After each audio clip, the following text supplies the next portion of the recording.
Hello and welcome to the Creative Kobold. I'm Gyra and today I'm just going to show off some miniatures that I've gotten recently. So let's just get into it. First off, got a couple of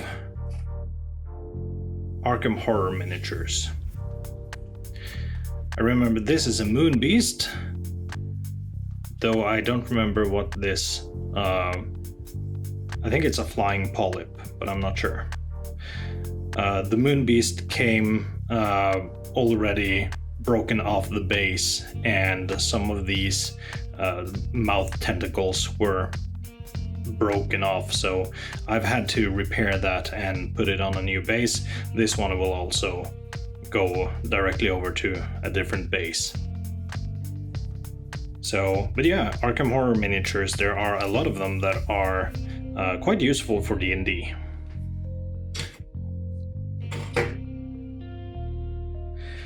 Then I got this cool Wendigo. This I believe is from a Pathfinder set. And a lot of the miniatures I'm showing today are from Pathfinder sets. Some are from official D&D sets as well. But yeah, it's a really cool and creepy miniature, and I really like it, so had to have one of those. Then I got myself a troll.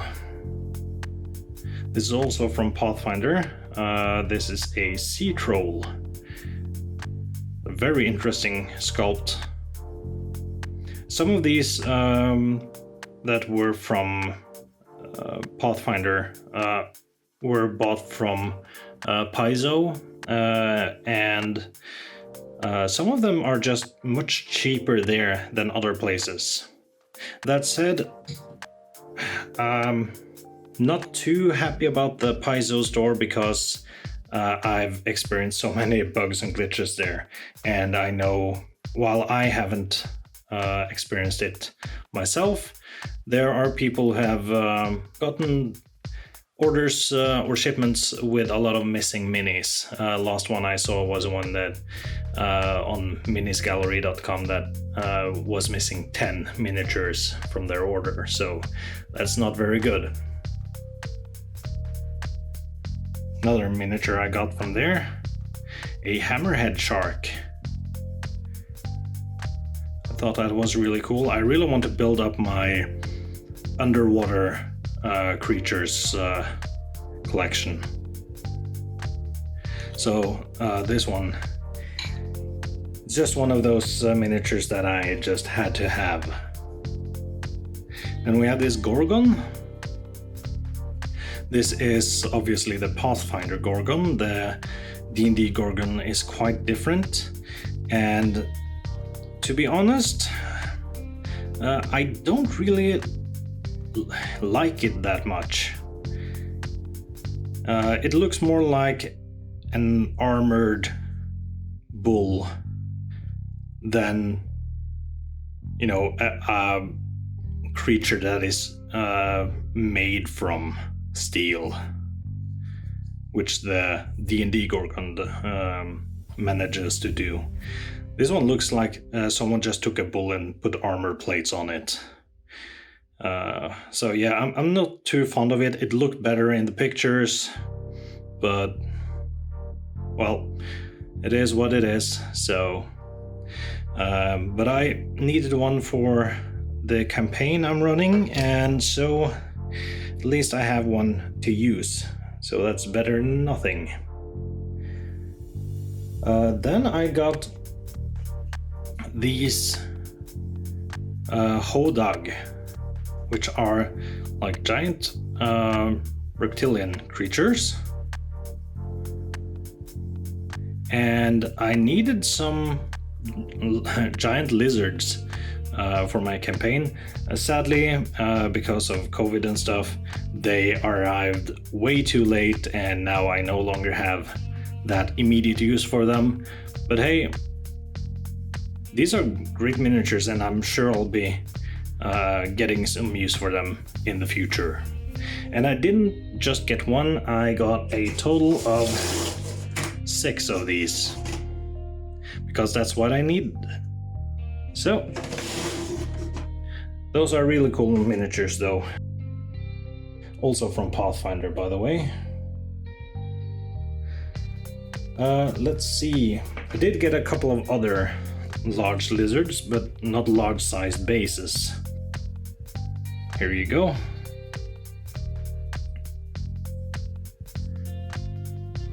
So this one is a monitor lizard from D&D. It's a really cool miniature, in my opinion. And so is this lizard as well, a really cool miniature. This is a Cinderland lizard, which is also a Pathfinder miniature. And I actually want more of these. They're really cool. So, next up, we got a couple of humanoids. There's a Dragonborn, let's see, Dragonborn Draconic Sorcerer, which kind of makes sense. And there is a Tiefling, let's see, Tiefling Warlock. And this is simply to just pad out my my player character minis, because I often have a need for Dragonborn or Tiefling miniatures, and I don't have that many of them. So this helps a bit with that. Then we got this little guy, another Pathfinder miniature. A 4-armed demon, suicide demon. It's a very, very cool and scary looking creature. And I think she'll be used in some upcoming either one-shot or a campaign of mine. We'll see. It's definitely one I really want to use, so it's a really cool one. Next up, I also needed a lot of bullywugs, so I got these guys, which are the Pathfinder bullywugs. They are called Bogard. Now I think they, with the skull staff and stuff, they look a bit like unique NPCs, but they were very cheap, so I did get myself a bunch of them. I did have a couple from earlier as well. And in addition, I got these 2 bullywugs from one of the old Dungeons and Dragons miniatures sets. Death Knell, I think. These are bullywug thugs. And I really like this design for them. They're like a bit more bloated, which I really like.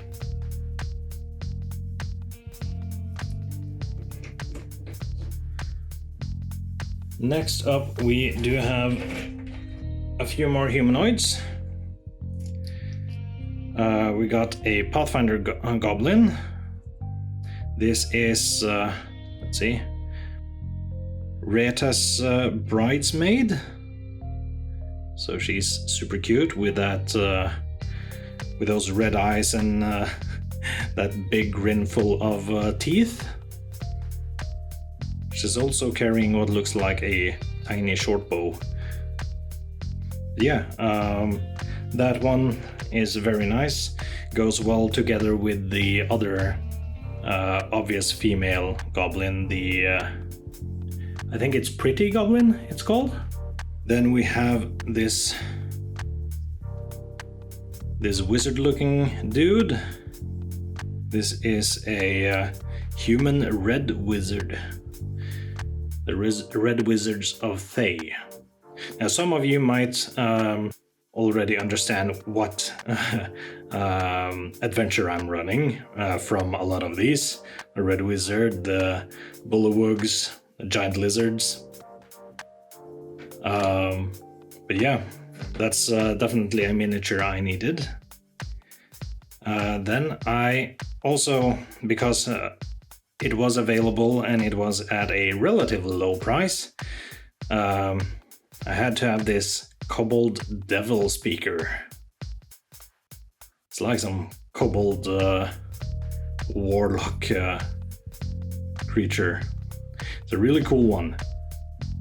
Another one for the Kobold collection. Now for some larger miniatures. I got myself a Frost Giant. This is a D&D 5th edition style Frost Giant with a huge base and stuff. I already have this one, but I have the variant with the axe instead of the sword. So I think this guy was $3 or $4, probably from Miniature Market. So I jumped the wagon and got myself one of those. And I got myself another Frost Giant as well, but this one is, I believe, a Pathfinder miniature. And I absolutely love this sculpt. But sadly, there is a huge difference between Pathfinder and Dungeons and Dragons giants. But I hope I can get some use out of her anyway, because she is really cool. And with one of the newer sets for D&D Icons of the Realms out, I was able to get this UNT Anathema. Now, there's a lot of people who are not happy with this miniature, especially the arms. The arms that are for some reason like a pale white with spots on them, while the rest of the UNT is green. A lot of people didn't like that, and you know, I would also prefer them to be green in color, but you know, that's just how it is. However, because also there's the fact that it's on this huge base and it literally takes up the size of a medium base. So that's a bit weird. I think this is... Oh, I'm not gonna say what set it is because I really don't remember. But it's actually a miniature I needed, so there you go. And I got a couple of Mage Knight or HeroClix miniatures. Let's see if we can see on the bottom here what they are. Nah, just says WizKids. Either way, I thought this half-dragon creature looked like a very nice half-green dragon wizard with that book he's holding and such. And then, of course, you had this this very cool falcon. Gyre Falcon is the name of that, and this one is Goldix. Whoa. Which kind of sounds like a Pokemon, to be honest, but it's a really cool miniature. So those were rather cheap on Troll and Toad, I think. I think they might have been on sale as well. And last of the pre-painted miniatures is this Shadow Dragon, like a black Shadow Dragon. I believe this is from the the Tyranny of Dragons set. So it's really cool. I do enjoy that the mouth is purple in color, while the rest of it is black, see-through, with the talons painted pure black as well on the wings there. For some reason, I just noticed this now. Only those two, like talons or spikes, are painted black. The rest of them are see-through, even on this side.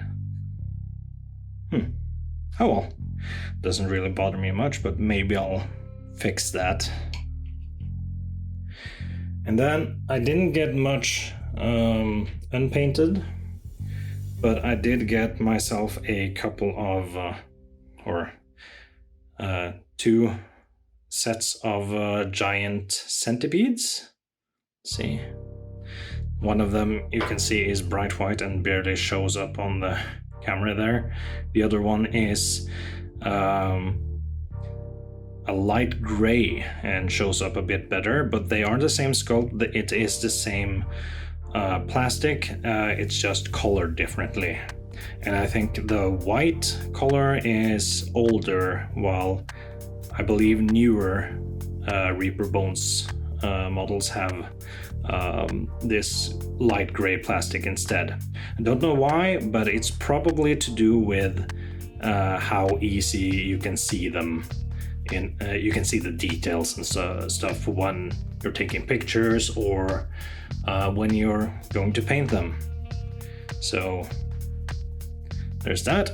And finally, I got myself a nice Reaper Bones bar. So this is gonna be painted up for some tavern setups. So that's it. Got myself a bunch of stuff. This is all stuff I've gotten over the past few months. This is several orders. Probably 5 orders, I think. Most of them, I think, was from the Paizo.com site, which I still don't want to suggest you use. Well, there are stuff you can get there cheaper than other places, and there are stuff on there that you might not be able to find other places. And interestingly, despite Paizo being the publisher and the creator of the Pathfinder game, they also have D&D miniatures in their shop. Not just Pathfinder miniatures, but also D&D miniatures. So that's interesting. However, because of how broken that webpage is, and because of how people are reporting that they constantly receive orders with missing minis and stuff like that, and there are like this huge backlog on emails, so if you email them, you won't get an answer for maybe half a year, maybe a year, so you'll have to use the forums and stuff like that to get customer support, which is an ordeal in itself. I highly advise shopping there at your own peril. So the other two, Troll and Toad and Miniature Market, are all good, but the Paizo site, they need to work some stuff out. Now, I didn't have any problems, but I know people who have had problems with them, so order from Paizo at your own peril. So anyway, there's a lot of cool miniatures here. I hope you enjoyed looking at them to see maybe something you could get for yourself. Like, comment, subscribe, all that good stuff, and I'll see you in the next video.